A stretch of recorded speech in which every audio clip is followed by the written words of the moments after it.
Alors, est-ce que vous y êtes parvenu? Est-ce que vous avez réussi? Est-ce que vous avez essayé? Allez, on va voir aujourd'hui donc la suite de la vidéo de la semaine dernière pour ceux qui tombent sur cette vidéo. La semaine, enfin début de cette semaine, je vous avais montré comment on pouvait configurer une Supabase pour pouvoir envoyer des documents RAG, enfin pour créer un système RAG pour envoyer des données, enfin des documents dans une base de données vectorielle sur Supabase. Et je vous avais donné des devoirs. Non, je vous avais donné un petit défi pour la semaine, un petit défi hebdomadaire qui vous permet, d'ailleurs on va l'appeler comme ça, défi hebdomadaire, qui vous demandait donc d'envoyer sur cette Supabase des documents qu'il allait mettre dans sa base de données vectorielle pour ensuite pouvoir lui poser des questions dessus. Donc, je vais vous montrer ma façon de faire, ce qui, encore une fois, n'est pas la seule. Et puis, bah, vous verrez un petit peu si ça collait un petit peu à ce que vous avez essayé ou si ça correspondait à quelque chose de complètement différent. On va regarder tout ça ensemble. Allez, c'est parti. Donc, ici, alors en plus, j'avais complètement oublié de sauvegarder ce que je vous avais fait. Du coup, j'ai dû re-regarder ma vidéo pour remettre les choses un peu comme elles étaient. Ridicule, mais bon, on va essayer de penser d'enregistrer quand même. Alors, là, le moyen le plus simple, c'est de créer déjà des données. On va se créer un petit document. Pour ce faire, moi, je vais aller sur Perplexity. C'est un peu mon IA fourre-tout où je lui pose des questions comme ci, comme ça. En fait, dans mon Claude, j'ai plein de projets. J'ai mis en place énormément de directives par rapport à mes projets, à moi, pour lui dire que si je fais ça, pense à ci, pense à plein de trucs. Et donc, bah, j'évite de lui poser des questions parce qu'il fait toujours en rapport avec mes projets à moi. On va aller sur Perplexity et je vais lui demander, par exemple, tu es un agent commercial pour une nouvelle société qui propose des services, je sais pas moi, de garage. Ça veut rien dire ça. C'est un garagiste. On va faire ça comme ça. C'est un garagiste qui propose tout ce que l'on peut s'attendre à voir comme service. Comme... Oh là là, c'est reparti. Comme service de la part d'un garagiste. Ta mission actuelle. On lui donne un peu de contexte, après on lui donne quelque chose à faire. Est de créer une liste exhaustive des services proposés avec leurs tarifs respectifs. Point. Voilà. On va voir ce qu'il va nous pondre. Je me trouve un petit peu bas là. Alors attendez, je vais baisser un peu le bureau. Voilà, c'est mieux là. On évite tout cet espace au-dessus là qui sert strictement à rien. Du coup, il nous crée la petite liste exhaustive. Ah ouais, mais non. Moi, je voulais un petit descriptif de chaque service aussi. Entretien courant, freinage, fourchette de prix, temps facturé. Ok, bon, c'est pas grave. Alors, pendant qu'il fait son petit truc, on va aller, nous, sur Google et on va se créer un doc, Google Docs. New, Document Verge, voilà. Et on va, grosso modo, copier-coller tout ce qui nous balance là. Comme ça, on aura un document entier de grille tarifaire avec service que l'on va fournir à notre système RAG qui nous permettra ensuite de poser des questions sur tout ça. Allez, c'est parti. Liste exhaustive. Ok, on va lui donner un nom quand même à ce garage. On va l'appeler garage template. Hop, super. On enregistre. Document sans titre. Ici, on va mettre garage template. Voilà, très très bien. Donc, la première chose que l'on veut dans n8n, c'est aller récupérer ça. Donc, on veut un petit node Google Docs de préférence. Get a document, parce qu'on va aller récupérer un document. Tiens, mais c'est un affichage marrant, là. Non, on peut pas agrandir ce truc? Comment ça se fait, ça? Je sais pas pourquoi. Depuis tout à l'heure, j'ai zoomé, dézoomé, et il veut pas dézoomer, il y a plein de trucs qui bug. Ok, ça fonctionne. Mais je le sens pas. Donc, je vais faire un save, et je vais recharger la page. Parce que parfois ça arrive et j'aime pas. Voilà, hop. Ok, donc, get a document. Et ben ça n'avait rien à voir. Ah si, vous voyez, là au moins je peux faire ça. Très bien. Select credential, create new credential. Ah, j'ai pas de crédentiel pour le Google Docs. Ok, bah écoute. Hein. Google Docs account, Auth 2, oui. Ça, ok. Mais pourtant, si, normalement, hein, j'en ai un. Hein. Bon, c'est pas grave, hein, on va aller chercher ça. Pour rappel, alors si vous n'avez pas vu la vidéo, je vous laisse jeter un œil. Moi, en attendant, je vais me connecter et faire ça.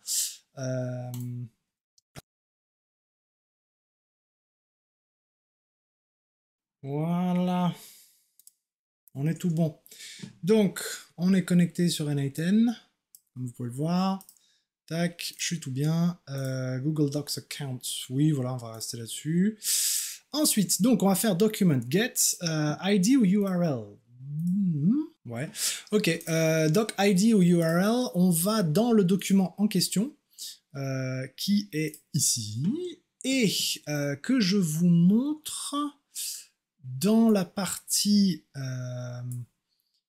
ici sur dans l'URL. Ce que vous voulez, c'est juste ce qui est juste après le D là, et qui va, je crois, juste après le slash. Ça, c'est l'ID du document en fait. Il est possible aussi de faire un copier le lien, ce qui peut être aussi très pratique. Hein. Et on va faire clac comme ça, et faire execute step pour voir s'il arrive bien à le récupérer. Et voilà, vous voyez qu'il a tout bien récupéré, tout est nickel, on est bon. Donc, maintenant qu'on a ce document, on va vouloir l'envoyer à Supabase. Donc il nous faut un Supabase, mais un Supabase Vector Store, parce qu'on va vouloir garder ce que l'on envoie. Donc on veut ajouter des documents au Vector Store, comme ceci. Le Supabase Account, normalement, c'est l'API. Alors, soyez bien sûr que ce soit le même qui est ici dans le Supabase Account. Hein. Il faut que ce soit... là où vous allez chercher l'information, bah, il faut que c'est là que vous l'envoyez. Enfin, vous voyez ce que je veux dire? Faut l'envoyer là où vous allez consulter. Un peu logique, quoi. Table name. La table name en question, c'était Documents. Pour vous rappeler ici, quand on est dans Supabase et que vous allez dans vos tables, vous voyez bien qu'on a la table de l'historique du chat et les documents. Donc c'est là-dedans qu'on va chercher les documents que l'on va envoyer, bien évidemment. Embedding batch size, on va laisser à 200, je vous expliquerai tout ça plus tard. Est-ce qu'on a des options? Non, on s'en fout des options. Ok. On reste là-dessus. Alors le embed, ce que l'on veut, c'est utiliser les embeddings OpenAI, et utiliser ici le même embedding 3 small, donc 3 petits, qui est le même que les embeddings de lecture, en gros. Ce qui est un petit peu normal, parce que ce que vous envoyez, il faut que ça ressemble à ce que vous allez lire. Ensuite, dans le document, on veut un default data loader, donc c'est un envoyeur de data par défaut. Et voilà, on va mettre, on se prend pas la tête avec ça. On verra ça plus tard. Voilà, une fois qu'on a notre data loader, a priori on a juste à envoyer et on devrait être tout bon. Voilà, tout est bon. Donc maintenant, si je vais dans Supabase et que je vais dans Documents, vous voyez qu'on a bien le garage template et qu'on a tout ce qu'il nous faut concernant le garage template, ce qui est très très bien. Donc maintenant, si l'on revient dans N8N, on va chatter directement avec notre premier agent qu'on a créé en disant peux-tu me dire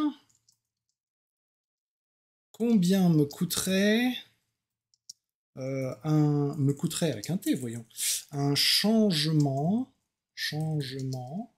de plaquette, par exemple. Donc là, il est en train de regarder, il va dans la Supabase, il regarde, il cherche, il machin, il chouette, il fait tous ces trucs, hein, parce qu'on s'en fout un petit peu. Et il va nous retourner une petite réponse qui devrait directement nous répondre à notre requête, en fait. Voici les informations extraites du formulaire concernant les prestations et tarifs en garage automobile. Donc tarif horaire moyen pour la main-d'œuvre entre 70 et 127 € selon la région, la marque, le type, le garage, les grandes villes, les concessionnaires. Ok, alors a priori, il nous a pondu des informations un peu bateau. Tac, tac, tac. On va faire ceci. Sont les tarifs pour le garage template? Je veux être sûr qu'il récupère les infos qu'on a en base. Vous voyez que dans N8N, là, il a coché Supabase, donc normalement, il a regardé, il a fait sa requête, et il a trouvé les infos. Qu'est-ce qu'il me répond? Issu du formulaire concernant les prestations, tarif de 1. C'est la même chose, là. Changement de bougie, essence préchauffage, machin chouette, mais on s'en fout de ça. Pourquoi il me parle de tout ça, lui? Bon, on va donner comment dire, qui récupère les informations envoyées par la formulaire d'une base de données vectorielle, Supabase.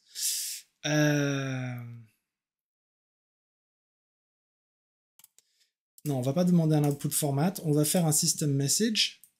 C'est là-dedans qu'on va lui mettre tout ça. Tac. Je confonds toujours prompt et system. Prompt, c'est vraiment là où on va envoyer l'info, quoi. Et d'ailleurs, on va tout retirer, on va juste mettre ça, parce que on va même rester sur chat, define chat trigger node, hein, connected chat trigger node. Tu es un agent qui récupère les informations envoyées par le formulaire d'une base de données vectorielle Supabase pour répondre après avoir analysé ce qui est en base. Non mais oh. Voilà. Save. On va lui refaire la requête. Celle-ci là. Donc, sont les tarifs pour le garage template. Là, il devrait chercher le garage template et nous pondre des réponses par rapport à notre truc. Oui, les tarifs que je t'ai communiqués correspondent bien à ceux du garage template. Ok. Bon, bah super alors. Alors, ce qui va être intéressant, c'est si on lui demande, en analysant toutes ces infos, combien me coûterait, combien cela me, on parlait français correctement déjà, combien cela me coûterait-il, à la fin, de changer mes plaquettes au garage template. Voilà, on va le faire correctement comme ça. Et normalement, il devrait nous calculer tout ça, réfléchir un petit peu à la réponse, et nous la donner. Les informations extraites ne donnent pas un tarif précis pour le changement des plaquettes. Là, en fait, il faut qu'on relise exactement ce qu'on a fait en copier-coller. Ouais, fourchette de prix. Ah, bah c'est ça. Ok, on travaille pour le garage template. Alors, pour qu'il sache que c'est un nom, on va faire ça comme ça. Au lieu de me donner une fourchette de prix, définis les prix directement. Voilà. Comme ça, on aura des tarifs exacts. Voilà, là on est bien, là on est bien. C'est ça qu'on veut. Alors, voici la liste des services proposés par Garage Template. Tchac, tchac, tchac, tchac, tchac, tchac, tchac. C'est ça qu'on veut. Donc, on retourne ici. On va virer tout ça. Tchouk, tchouk, tchouk. On fait coller. On enregistre, même si ça se fait automatiquement. Ici, donc, on va supprimer les données ici de Supabase. Alors attendez, je recharge la page pour la table document. Et on va dégager tout ça. Hop, hop, hop, hop. Pour recommencer en gros. Je peux dégager tout ça? Export? Non. Delete for rows. Delete. Allez hop, on dégage. Voilà. Table vierge. C'est reparti. Maintenant, on va relancer ça là. Ce qui va renvoyer quoi? Qu'est-ce qu'il a? Connect trigger to run this node. Quoi, connect trigger? Tout est en place, mec. Ok, ce qu'on va faire... Non, attendez, je dégage ça, je dégage ça. Ce qu'on va faire, c'est qu'on va rajouter un trigger et un... Où est-ce qu'il est le trigger où je clique? Trigger manually. Voilà, très bien. Clac, clac. Voilà, et comme ça, execute workflow. Il va pas nous saouler longtemps, lui. Ok, tout est en place. Dans la base, je recharge la page et on voit dans la table Documents, on a tout ce qu'on veut. Ici, on va redémarrer une session et on recommence, on lui demande « Salut, combien me coûterait... » J'y arrive pas celui-là. Me coûterait-il... C'est de plus en plus rapide quand même. Combien cela me coûterait-il? Non, toujours pas aussi rapide. Cela me coûterait-il de changer mes plaquettes de frein et faire une vidange au garage template. Voilà. Donc là, il devrait, j'espère, nous calculer le tout et nous retourner une petite réponse sympatoche. Ça serait cool. Yes, le tarif pour remplacement de plaquettes de frein est de 135. Pour une vidange huile moteur, le coût est de 95. Donc, pour changer les plaquettes de frein et faire une vidange, cela vous coûterait au total 230 €. Trop bon! C'est exactement ce qu'on voulait. Voilà, c'est tout. Ça sert à rien de ça. On va pas s'arrêter là, bien évidemment. Ce que je vous recommande de faire, c'est... Alors, on va travailler sur ce workflow de manière un peu plus exhaustive au fur et à mesure du temps. Je vais pas tout dévoiler parce que vous vous doutez bien que j'ai des petites idées derrière la tête. Donc, ce que vous pouvez faire ce week-end, si vous avez rien d'autre à faire, j'espère que vous avez autre chose à faire, c'est d'essayer de mettre dans la base de données, par exemple, toute la tarification des forfaits Orange, Bouygues et SFR, et Free, on va pas en oublier quand même, par exemple. Et comme ça, on va pouvoir lui demander de nous faire des comparatifs dans la base de données pour savoir quels seraient les meilleurs téléphones, quels seraient les meilleurs forfaits, quel serait le mieux pour nous, tout simplement clients, qui avons telle et telle utilisation de nos téléphones portables. Et comme ça, il devrait vous sortir le forfait qu'il vous faut et nickel.